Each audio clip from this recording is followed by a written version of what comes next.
Hey, what is up guys? Welcome back to the channel and welcome back to Gran Turismo 7. It's that time of the week once again for the weekly challenges to go ahead and refresh. And in terms of this week, we do have some fairly overall decent races. And on top of that, we have the return of the best possible reward. Of course, I'm talking about the free car reward. Also, don't forget to leave a like, subscribe and turn your notifications on. It's massively appreciated. So in terms of the overview for this week, this is September week 4. This week will end on the 3rd of October 2024 at midnight. In terms of the events, the first event we see is the European Sunday Cup 500 at Eiger Nordwand. Then we move over to Daytona road course for the American Clubman Cup 700 before we have the returning special event, this time at Tokyo Expressway East clockwise for the Lamborghini Gallardo 1 make. We'll then move over to the Schwarzwald League at Circuit de Barcelona Catalunya on the GP layout before finishing off with the WTC 800 over at Watkins Glen long course.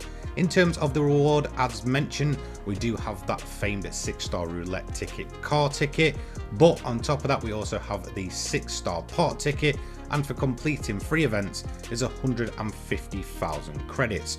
Overall, not a bad week in terms of events and not a bad week in terms of the payouts and rewards. So with the overview done and dusted, let's move into event number 1 of the week, which is of course the Eiger Nordwand European Sunday Cup 500, of course aimed at European cars with a rating of 500 pp.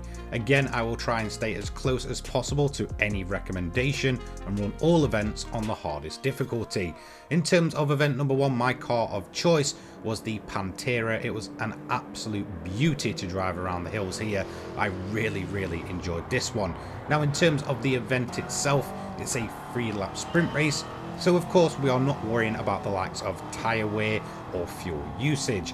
We do have a bunch of cars on track. It's actually quite a decent chunk for such a small layout. There is 9 AI, 10 including yourself, and they are a little bit janky as you saw.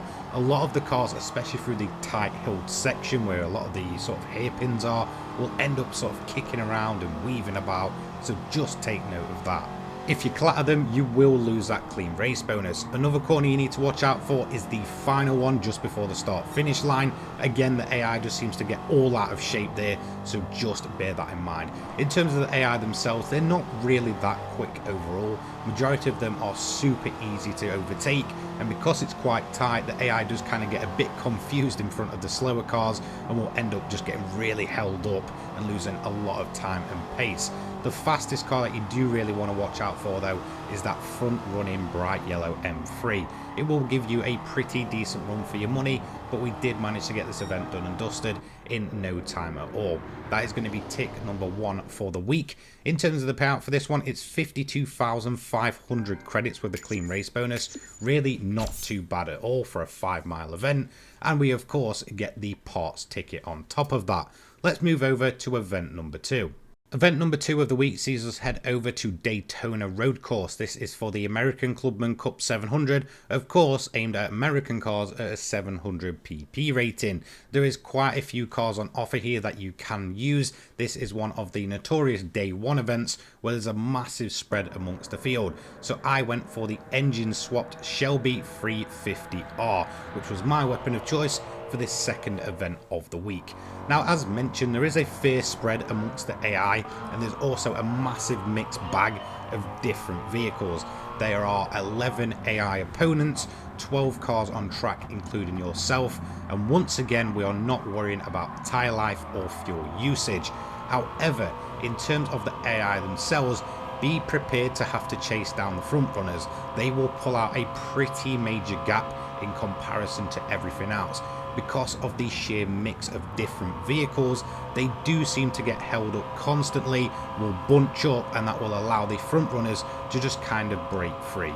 The main cars you do want to watch for are the likes of the Dodge Viper, which can be insanely quick if you haven't got a car that is good on the high banks here, We also have the likes of the Camaro, and also up front the Chevrolet Corvette C7, which again does have a decent amount of pace. So really you want to be aiming to have a car that is pretty good in the midsection on the road course and pretty good on those high banks as well, which is exactly why I chose this engine swapped Shelby 350R. That is tick number 2 of the week. In terms of the payout for this one, certainly not as good. It does suffer from that day one low payout kind of thing. So 45,000 credits with that clean race bonus and 14.5 miles in total. Next up we have event number 3, which is of course the special event for this week, this time at Tokyo Expressway East Clockwise, or the Tokyo Grind layout, and of course it's for the Lamborghini Gallardo. As much as I do love this event, it does suffer from the typical issues that we've seen with this one make, aka lack of AI opponents. And of course, your weapon of choice for this one will have to be the Lamborghini Gallardo. There is no PP cap here, so feel free to go as fast as you want. Mine is built to 750 PP, and it made this event an absolute breeze. Now of course, I don't really need to say much about the track layout itself. If you've been doing the Tokyo Grind, you will absolutely know your way around here by now. In terms of the AI themselves, like I mentioned, there is a lack of them. So there is 11 AI opponents, 12 cars including yourself in total. The majority of them are very, very slow and seem to be running non-upgraded vehicles. However, some of the front runners do seem a little bit quick overall, so you may have to watch your back for them, especially if you are running a low PP Gallardo. Apart from that though, the event itself is an absolute breeze, and that is another key issue I've had with these Gallardo 1 makes, is that they are just too easy. If you put a few upgrades too many on the car, it just means that you will walk away with it no problem. However, if you run a stock version, you're just not going to be fast enough at all. It really is a weird mixed bag of different performance ratings across the board, and AI is just being faster and then too slow at the same time. In terms of the AI themselves though, they are fairly inconsistent overall. In terms of some of the sort of big straights, they're quite quick there, but then as soon as it comes to the tighter section, they'll drop off, or they'll kind of, you know, stop aiming towards the barrier and just really take a weird line. Overall, you shouldn't have too much of a problem. As you can see, 4 laps and a 28-second gap is what we had in the end. That is tick number 3 of the week. And in terms of the payout with the clean race bonus, it is pretty good. 135,000 credits and a decent chunk of mileage, as well as our daily roulette ticket, which was a 4-star. We also, of course, get 150k on top of that. Moving on next, event number 4 of the week sees the return of the Schwarzwald League, this time at Circuit de Barcelona, Catalunya on the GP layout. Now this event is rather quite deceiving. Although we're not worried about tyre life or fuel usage, it is a pretty lengthy event overall. 7 laps in total, of course aimed at German road cars. There is a cap here of 700, so I went for the Porsche 918 Spider, which is a vehicle that can pretty much walk away with this event. So the car you're seeing here is absolutely in its default trim. There are no changes, no tuning done to it, and that just proves that this car works insanely well around here. Again, because this is not the Porsche Cup that we do typically see around Barcelona, it does have a wide range of different German vehicles. As you can see, we've got the likes of a 911 GT3 RS and an old M3. So again, there's a huge mixed bag here of different performance for cars. Some of the faster ones will have to work their way through the grid, so it'll take them a long time to do that, considering just how ridiculously stupid GT7's AI really is. So some of the faster cars might not be that much of an issue here until the much latter stages of the event itself. But honestly, you should breeze this one no problem at all. As you can see, by the time we get onto lap 2, I'm already up to P6 from starting in 16th place, and I'm continuing to work my way through the pack.